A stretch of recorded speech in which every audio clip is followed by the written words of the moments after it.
Welcome to Links 007 TV News Report, providing you with the best in local and international news updates.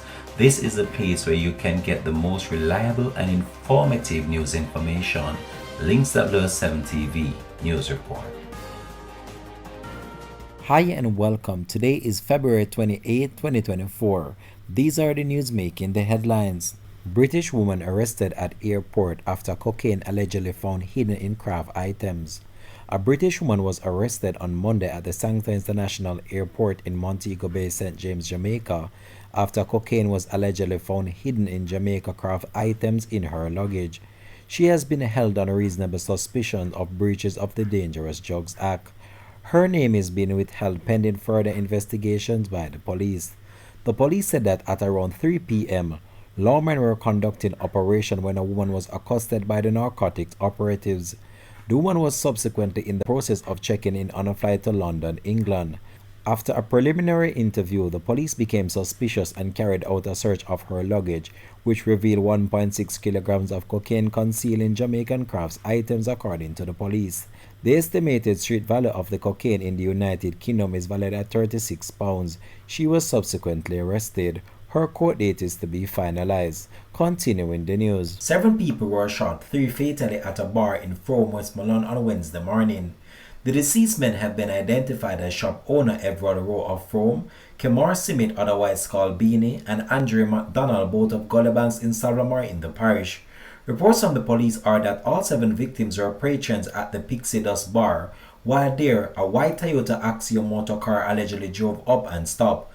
2 men alighted from the motor vehicle armed with handguns and opened fire in the direction of the patrons who ran for cover.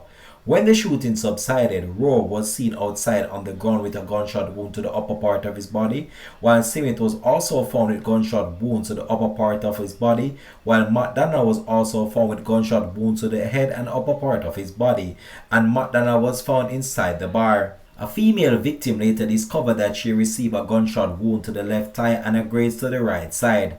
Another man was shot in the arm while another received a gunshot wound to his neck and abdomen.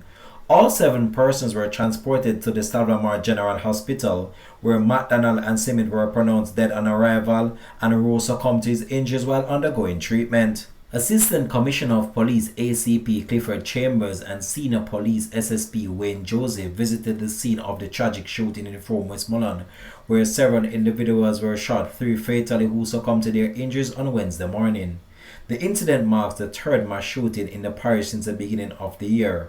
Earlier, 5 individuals were wounded at a party in Barracks Road, Savlamar, followed by another incident where 4 people were shot and injured at a bar on Valentine's Day. Authorities are actively investigating the shooting. Links 007 TV will continue to track this story and have more details to come on this in a subsequent newscast. 35-year-old Dawn Simit, a nurse of Coffee Lane, Old Harbourview, Kingston 17, has been missing since Saturday, February 17. She is of brown complexion, slim built, and about 165 centimeters or 5 feet 5 inches tall. Reports from the Harbourview police are that around 11 a.m., Simit was last seen wearing a brown blouse and shorts. All efforts to locate her since then have proven futile, the police have stated. Anyone knowing the whereabouts of Dawn Simit is being asked to contact the Harbourview police station at 928-6001, the police 119 emergency number, or the nearest police station. Continuing the news. Human head found in Greenwich Town. The St. Andrew South police are probing the discovery of a human head believed to be that of a male in the community of Greenwich Town on Monday. Information reaching Links 007 TV News are that the police were summoned to the 7th Street area sometime after 9 p.m. The unidentified head was removed to the morgue. Sources said that the act appears to be a message that is being sent by the perpetrators. The community is on a rift with tension with a series of murders in months. The latest occurred on Wednesday when 45-year-old Steve Facey was murdered in his yard. The St. Andrew South police reported that at around 8:15 a.m., residents heard loud explosion and summoned the police. Upon the police arrival, Facey was seen lying in a pool of blood. He was transported to the Kingston Public Hospital where he was pronounced dead. The Hunts Bay police are investigating the incidents. Continuing the news. The Caribbean island of Jamaica ranked amongst the safest countries by global analytics firm Gallup. Respected international analytics firm Gallup Incorporated has ranked Jamaica amongst the safest countries in the world in its 2023 Global Law Order report. An article by Breaking Travel News reported that Gallup has placed Jamaica in the category with countries like New Zealand, Costa Rica, and Cyprus. Breaking Travel News is a leading website for news, interviews, and developments in the travel and tourism sector. The report was based on people's sense of personal security and their own personal experience with crime and law enforcement. Results are based on nationally representative probability based on samples among adult population aged 15 years and older in 141 countries and territories throughout 2022, the BTN said. Topping the list was Tajikistan's score of 96 out of 100 to lead the countries. The state followed by Finland and Iceland, both tied at 92. The United States of America, Canada, and the United Kingdom all finished on 83 points.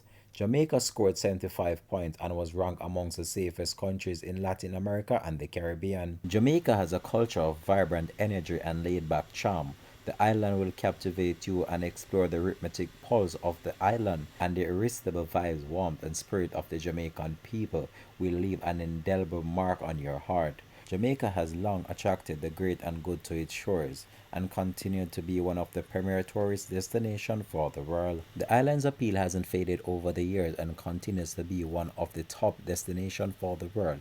With the music, the vibes, the food, and everything that Jamaica has to offer, the world is looking forward to coming to Jamaica. Over the past few years, the infrastructure of Jamaica road network has improved significantly, with a number of highways being constructed to link major cities, and also significant infrastructure development has been done at the ports of entry, which include the Norman Manley International Airport in Kingston and the Sanctus International Airport in Montego Bay, in order to bring it up to scratch with international standard. Jamaica was followed by Puerto Rico on 74 points, Brazil on 73 points, Antigua on 70 points, Mexico and Venezuela tied on 66 points, and Dominica Republic 64, Peru 61, and Ecuador 59. Continuing the news.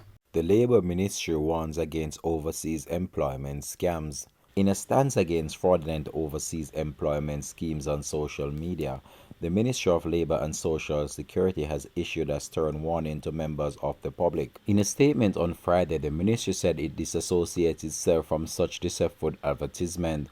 One such offer is noted to invite unsuspected applicants to send their information to an email address, jpwinstonmasters.h2b@gmail.com.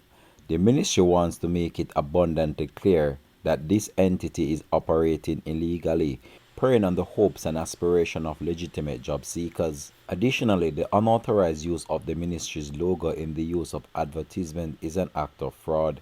The ministry categorically states that it is not engaged in any recruitment for the Overseas Employment Program at this time. The ministry urged the public to visit its official website for a list of licensed employment agencies that are authorized to facilitate overseas job placements. For further information or to report suspicious advertisements, the Ministry's Employment Agencies Unit can be reached at 876-922-9500.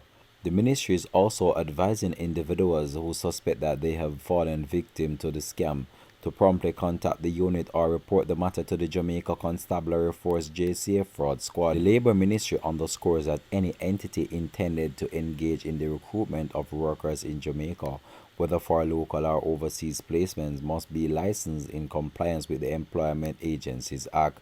The ministry further stated that it's imperative for anyone operating without a valid license to immediately cease their operation and take the necessary steps to regularize their activities.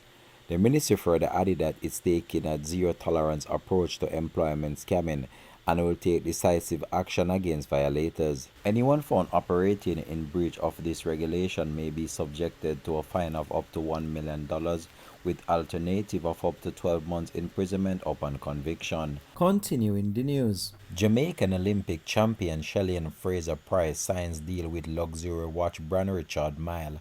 Multi-Olympic and World Sprint champion Shelly Fraser-Pryce has signed a deal to become an ambassador for a luxury watch brand Richard Mille. The announcement was made through a post on Richard Mille's Instagram page shared with Shelly Fraser-Pryce. The caption reads, "On your mark, get set, go." Olympic gold medalist and world champion Shelly-Ann Fraser-Pryce has joined the Richard Miles family. The proud Jamaican pocket rocket and the most decorated athlete in the 100-meter is setting her sights on future glory at the Paris Olympics in 2024. This marks Fraser-Pryce's first non-apparel endorsement deal outside of Jamaica and makes her the second Jamaican to be associated with the luxury watch brand, following in the footsteps of 2011 world champion Johan Blake. Renowned for crafting high-priced timepieces, the Swiss luxury watch company Richard Mille, recognized for enlisting top-tier sports personalities as ambassadors. Fraser-Pryce now joins a distinguished group of track and field athletes associated with the brand. At age 36 years old, Fraser-Pryce is regarded as one of the greatest athletes in track and field history, boasting an illustrious career that includes 100-meter championship and 2 Olympic titles. Fraser-Pryce expressed with Richard Mille, "Everything starts with a common vision. It's about pushing barriers. People have always told me what I could or couldn't do. I wanted to be part of a brand that knows about timing and where age doesn't limit your progress. At the end of the day, we have the same vision as it pertains to our legacy. What we want to achieve is timeless," Fraser-Pryce said. Amanda Mille, brand and partnership director of Richard Mille, remarks, "Shelly-Ann is not just only a world champion, she's a strong woman who combines with being a mother. As if she wasn't already enough, she finds the energy for charity work, and this all-round commitment totally reflects our values." This has been Links 007 TV News Report. Thanks for watching.